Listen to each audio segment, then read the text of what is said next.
Okay, so what are INFPs? It is one of the MBTI personality types. For further reading and knowledge, I have put a link below into the description for it. Please check it out, I found it very enlightening. Okay, so we INFPs have our strengths and weaknesses, and well, most of the time we feel like our strengths are also our weaknesses, right? Like both the blessing and a curse? Yeah, I know. I feel you. I am like that every single day. Or maybe I get 1 or 2 days off of that feeling each year, but yeah. Well, what are we made of, then? I did some self-searching, as we often do, with some help, and what did I found? 5 parts that are a start to help understanding what kind of people INFPs are. I will list them here. 1. Empathy and intuition. 2. Creativity. 3. Inner values. 4. Rich inner world. 5. Idealization, hopes and our mission. Let's go through them, with some explanations. So, the first and the utmost of them is our ability for empathy and intuition. This is very big thing, as INFPs often can use empathy and compassion on a level no one else can. With intuition, we can read others very well, and that is why we are called the mediators. You just can't find a better diplomat or benevolent leader than INFP. Of course, we are not always like that, since we have our own insecurities and conflicts to face and work with, but once we have gotten some grip of it, we truly will amaze others of how warm, easily approachable and understanding we can be. We like and want to see the best in others and the world, and strive for that, with all of our hearts. The downside is that, sometimes others and the world doesn't really meet our expectations, and it hurts, yes. Also, sometimes we are so tuned to feelings of ourselves and others, that they can overwhelm us. Like having extra super sensitive hearing, and then someone yelling at us. What INFPs need to understand and do for our emotional and intuitive sides, is to learn and understand how they work, and that we do need time to step away from others every now and then. To rest, to reflect and also to ground ourselves again. This is as important as breathing to us, so when you feel drained or just confused, it is okay to step back, and just be by yourself, in some calm and enjoyable place, until you feel better again. The second thing we all hold dear, is our creativity. New ideas, hopes and dreams come naturally to us. And often we feel like we need to let them come out in one way or another.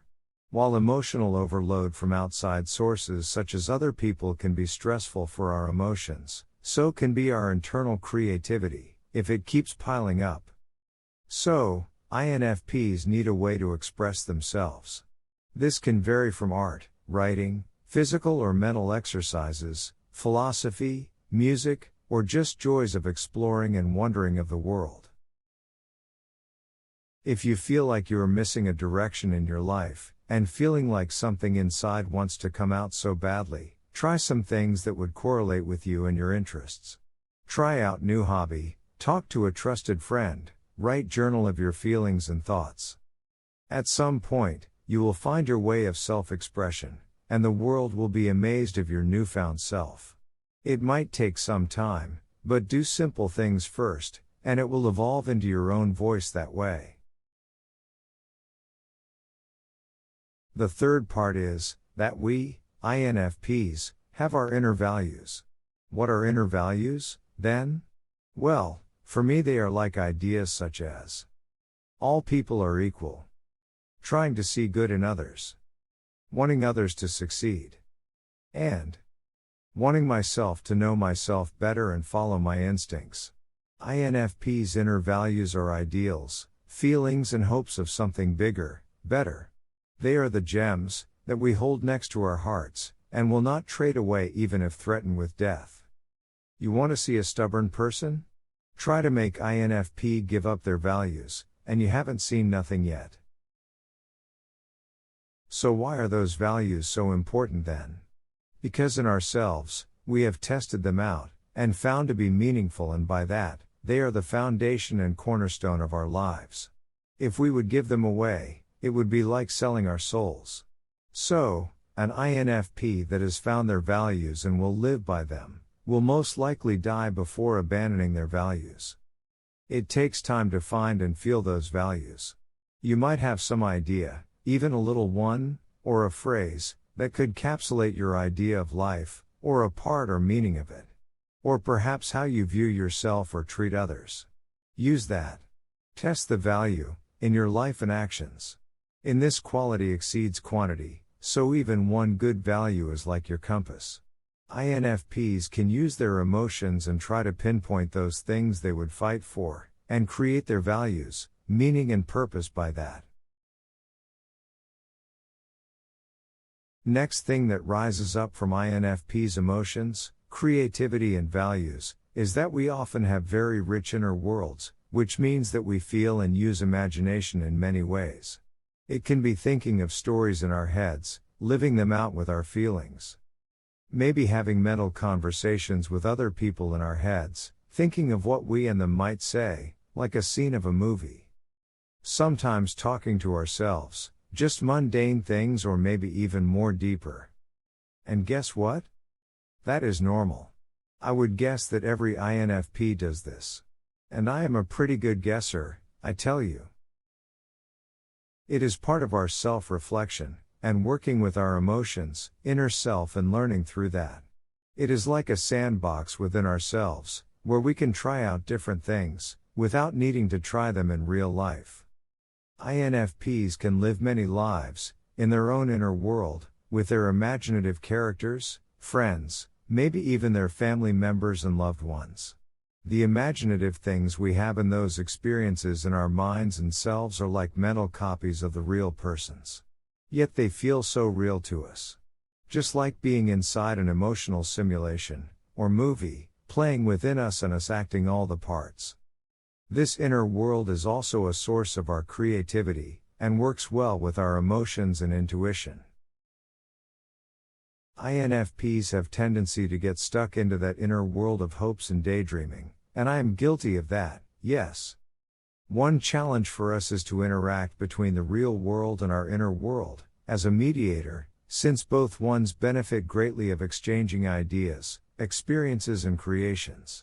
When INFP brings things from their inner worlds into the real world, they make it richer, like great inspirations of words, like Lord of the Rings by Tolkien. Or Harry Potter, by J.K. Rowling. Or great music, by Björk. There are many other examples as well. But our inner worlds don't work in vacuum. We need to go out, and interact with others, even if it does scare us. What we experience, will enrich our inner world as well, and will keep it flourished with life and new ideas, new possibilities. And INFPs love those possibilities, right? And which brings us to the last part, of idealization. As INFPs like to see the good in others, and we often create our inner world based on those possibilities, it is often a place like a great artwork of how things should be. That doesn't often match with reality. And INFPs tend to feel distressed and a bit lost because of this. Let me tell you, this is normal. You are not alone in this. There can be a conflict and even depression, when our inner world, like our hopes and dreams, collide with external reality. But there is a meaning for that. Since we, as people, are meant to build and shape the world outside. Not the other way around. Our version of the world, that we carry inside, is what we see and feel would be better world. Like a small hope for better tomorrow. And that, my dear friend, is you. As INFP, you carry that hope within you, keep the flame alive. While other types might be better at shaping and influencing the world, you hold that meaning, that direction within you, like that compass that you all need to find to the right place, to do the right things. That hope within you, aligns with your inner values, and that's why you won't give that away, Ever. Because it is the only hope that we have, and we can't light a fire in the tomorrow's worlds without that flame. That is our strength, and our burden. Our ability to keep that idealized version of the world and others within us, makes a conflict between how things are now, and how they could be. And we can often feel them both in our minds and hearts. What can we do about that? Well, follow your values, follow your heart. There is no simple way, but we all feel what we can and want to do for it. To bring that hope from ourselves and show it to the world. For myself, I want to help others, with words and examples.